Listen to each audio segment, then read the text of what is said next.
Hello guys and welcome. Today we'll talk about the DS3. That's right here. French car. It's the same platform as the E208, E2008, E-Corsa, but in a more stylish, as they say, look and a more premium price. Let's have a look at the outside, then we'll go inside, we'll see how it charges, the size of the battery, the range, and some of the features of this car. This is what the outside looks like. It has keyless entry as you would expect, and what it does have is the folding handles, as you can see. So I have locked the car, they went in, I'm unlocking the car and they will come out. So it's like Tesla-like feature. It does feel much more clunky, I don't know how to feel it, but it's a nice attempt. 3/4. I believe the most impressive is the front. It's sort of intimidating for this kind of vehicle, so it's a rather small vehicle, but it does look intimidating in front. As you can see here, you have the various sensors, including the radar. So it does have active cruise control. We'll test it. What does annoy me is the proportions. So it looks really small. In terms of height, it looks quite high, and the rear windows are really high and small.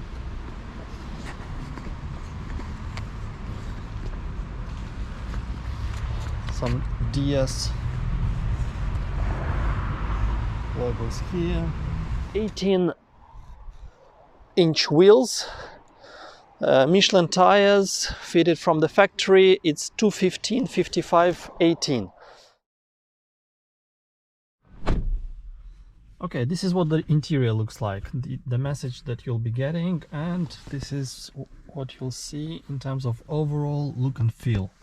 So you have a mix of different materials. So here you have some suede, so sort of leather. Here's some plastic, which is nice to the touch, so quite soft for those who care, and this one is quite hard.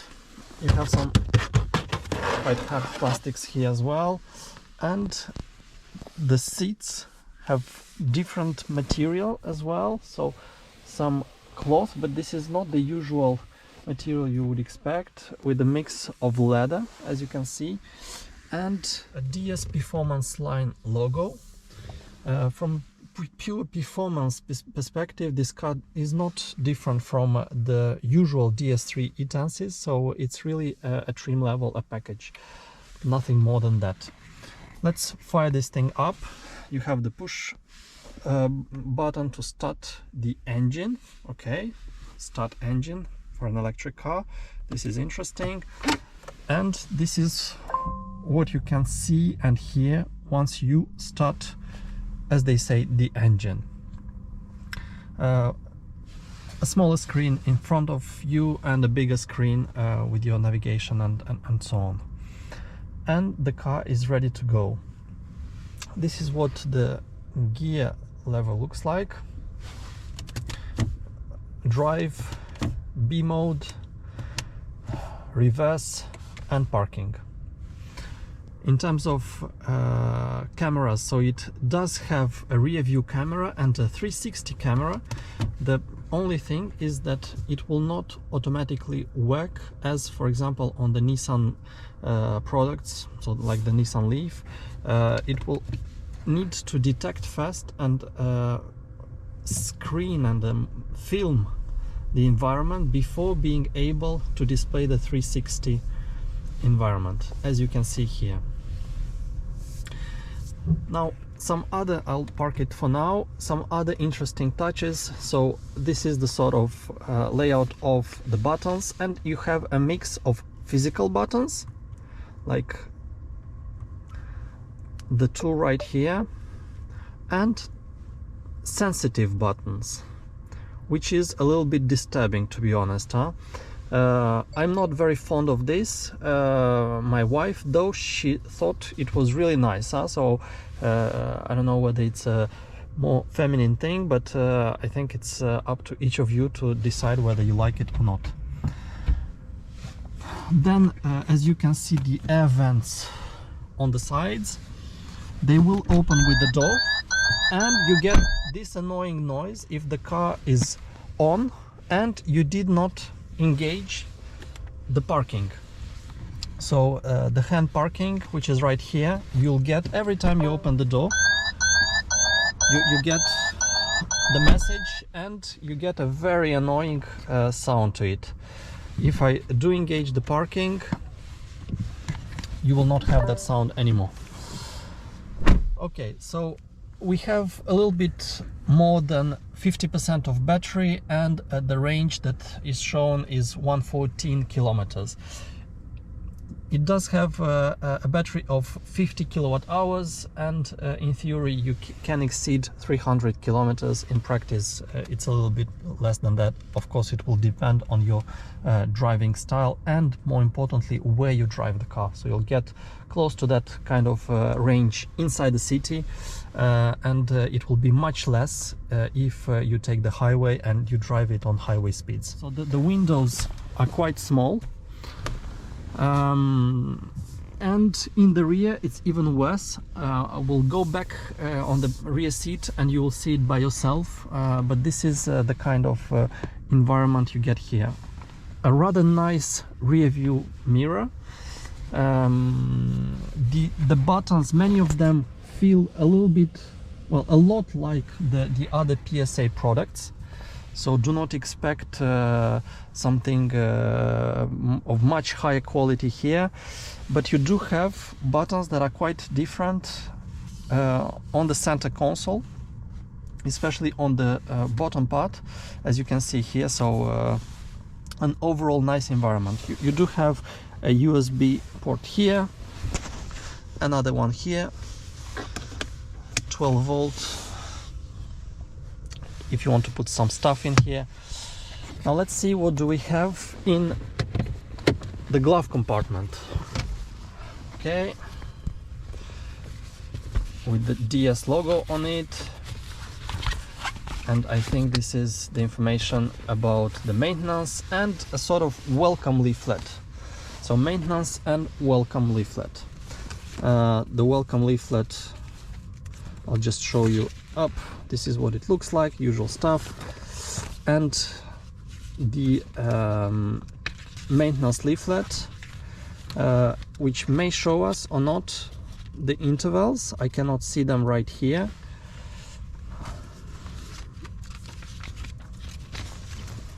Oh, interesting. And it shows that DS prefers Total oil. As a reminder, we are sitting in an electric vehicle that does not need any oil in the engine, huh? So this is quite interesting to have this in the maintenance book. Okay, I suggest we go back on the rear seat. Let's go in on the rear seat. In terms of space, there is not a lot of place for my knees here. Very little space for my knees. But what is the most annoying is the rear windows. My daughters were sitting back here and they were annoyed because they couldn't see anything. So they could only see up in the sky but nothing on the street. So they were extremely annoyed by that.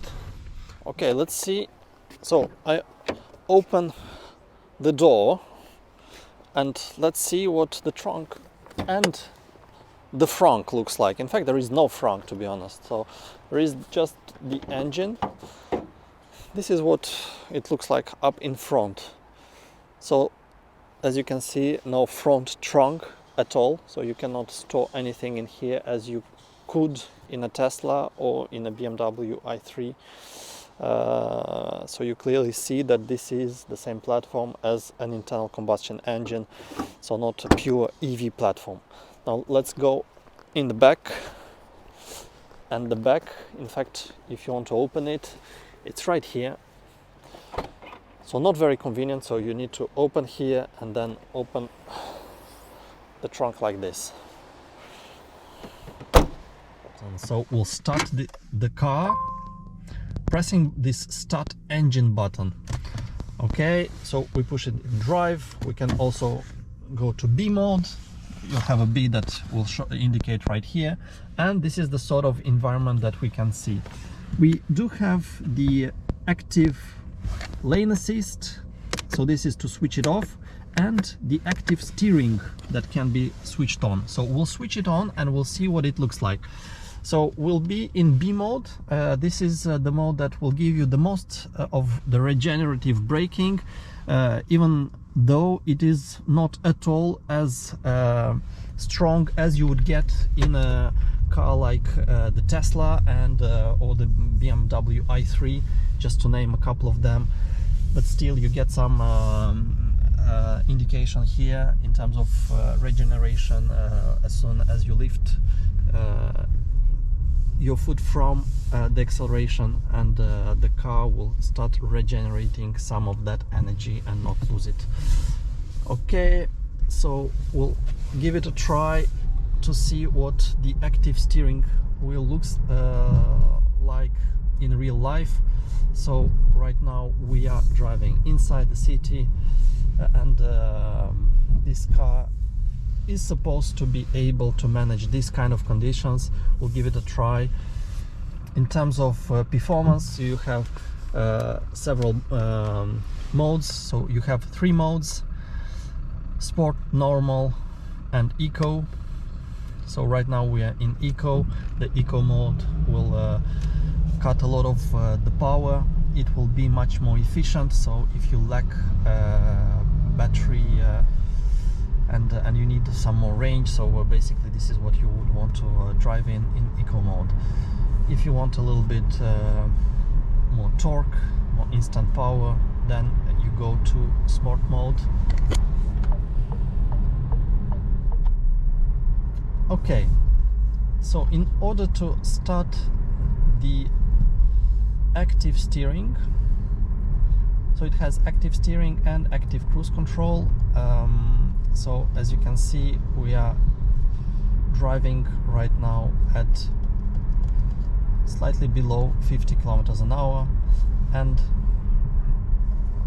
the active steering light went green, so this means that it is now driving for me. So I'm not touching the pedals, it has stopped, so it is braking for me, and it will stop at the light because there is a car in front of it. So in order to start the car again, once the light goes green, we'll need to press the acceleration, and then it will follow the car in front of us and get back to that 50 kilometers an hour mark. So I just touched it, I'm not touching the pedals anymore, and we'll wait until the active steering goes green. It went green, then it disappeared. Okay, I just want to understand, okay, if it is any good. So I'm not touching the steering wheel anymore. As you can see, I am very close because I want to be able to intervene, but yeah, it's not performing nowhere near like a Tesla. So do not expect miracles, because it is not at the same level. So let's see, we'll give it another try. Okay, it's green. I'm not touching anything, driving at 50 kilometers an hour inside the city. So let's see how it will steer. So we do have a turn here, yeah, and I had to turn for it, so it did not do anything. So very far from the performance you have in a Tesla in comparable situations. Not touching anything at this stage. The steering wheel is adjusting every once in a while. Okay, it has taken the curve, so it is taking a curve.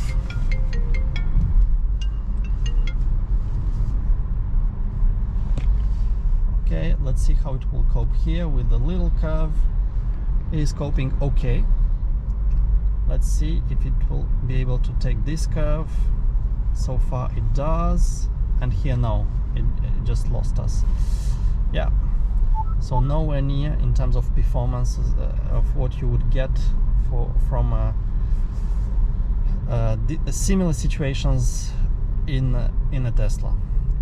Not surprised, in fact, about it, huh? Okay, so we'll give it a try on the freeway. Okay, so we're going on the freeway, and I would like to show you what the consumption looks like. So we're making a right-hand turn, and then we'll be able to accelerate a little bit and settle at 90 kilometers an hour. This is the speed limit that we'll have after this portion at 70 kilometers an hour. In the meantime, let's set it to active cruise control. So there we go. It is on active steering as well, and we'll have a look at how it copes with that. It does steer to the left, so it's following the traffic in front of us. It's doing okay, so far so good. There is a car that is getting on our lane, so our DS3 is braking. It tells me that I need to put my hands back on the steering wheel, and it has deactivated the active steering wheel. The light went back on, so it is supposed to be steering for me. Let's see if it does so. Yeah, and it does. As you can see, I'm not touching the steering wheel. It does so. In fact, it's coping with the active steering much better on freeway conditions than inside the city, as you would expect, to be honest. Yeah, there we go. So it is steering for me, and in the meantime we'll try to see what is the consumption. So the instant consumption, as you can see, is 24 kilowatt hours. It has disappeared, so I have to press it constantly. We can accelerate to 90 kilometers here, and we have set it to 90. Let's see what is the consumption at 90 kilometers an hour, and it's quite high, very high, to be honest. 24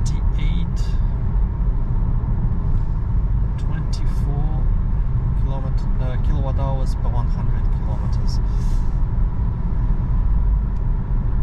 So this is not the most efficient of EVs on freeway. So we went down the hill, it went down, now we're going up. Yeah, so I guess overall you should expect at 90 kilometers something around 17 kilowatt hours per 100 kilometers. And this is not what would allow you to get 300 kilometers of range out of that 50 kilowatt hours battery pack. What is it like in terms of range? So as you can see, we have now approximately 50% in terms of battery left, and it shows us, as you can see here, 94 kilometers of range. In fact, we have driven it 88 kilometers and the battery was full. Yeah, so a little bit less than 200 kilometers. It was mixed driving conditions, so we had a lot of city driving, some freeway, not that much, a lot of stops, so that may cause also this rather poor range, because as a reminder, it's a 50 kilowatt hour battery. You can go, well, as they say, you can expect 300 to 320 kilometers in best case scenario. In reality, you would be at less than that, and in this particular case, as you can see, approximately 200 kilometers. I'm sure I could have driven it much more because I was very often in sports mode.